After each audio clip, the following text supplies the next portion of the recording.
It was supposed to be a routine trip for the Smith family. They had packed their bags, loaded up the car, and set off on their annual vacation to the mountains. The kids, Jack and Lily, were bubbling with excitement as they sang along to their favorite songs in the back seat. Their parents, Mark and Sarah, exchanged a glance, feeling grateful for the chance to spend some quality time together as a family. As they wound their way up the mountain roads, the scenery grew more breathtaking. Towering trees loomed above them, their leaves a vibrant green from the recent rainfall. The air was crisp and clean, filled with the scent of pine. But as the day wore on, the family's excitement began to wear off. The kids grew restless, complaining of hunger and boredom. Mark and Sarah did their best to placate them. But even the adults were starting to feel the strain of the long drive. And then, without warning, the car sputtered and died. Mark groaned, slamming his hand against the steering wheel. "Not now," he muttered. Of all times. But as they sat there on the side of the road, something strange began to happen. The silence was oppressive, punctuated only by the sound of the wind rustling through the trees. The family looked around, but there was no sign of civilization anywhere. No buildings, no cars, no people. "Where are we?" Sarah asked, her voice tinged with worry.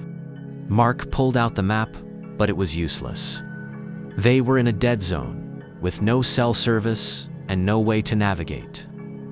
As the hours ticked by, the family grew more and more desperate. They tried to start the car, but it was dead. They walked down the road, but there was no sign of help anywhere. And then, as the sun began to set, they stumbled upon an old cabin. It was abandoned, but it looked like it might provide some shelter for the night. As they settled in, they noticed something strange. There was a journal on the table, filled with cryptic messages and strange symbols. It was as if the previous occupant of the cabin had been trying to send a message. But to whom?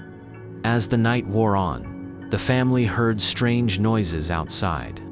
Creaks and groans echoed through the cabin, making it sound like they were not alone. "What do you think happened to the person who lived here?"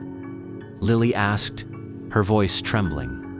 Mark and Sarah exchanged a nervous glance. "I don't know, sweetie," Mark said, "but I think we should try to get some rest. We'll figure out what to do in the morning."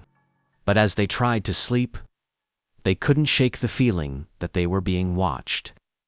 And when they woke up the next morning, they were alone. The car was gone, and there was no sign of anyone or anything anywhere. The Smith family was never seen again. Some say they're still out there, driving through the mountains, searching for a way out. Others claim to have seen them, wandering through the woods, their eyes empty and their skin pale. But the truth remains a mystery, lost in the depths of the forest.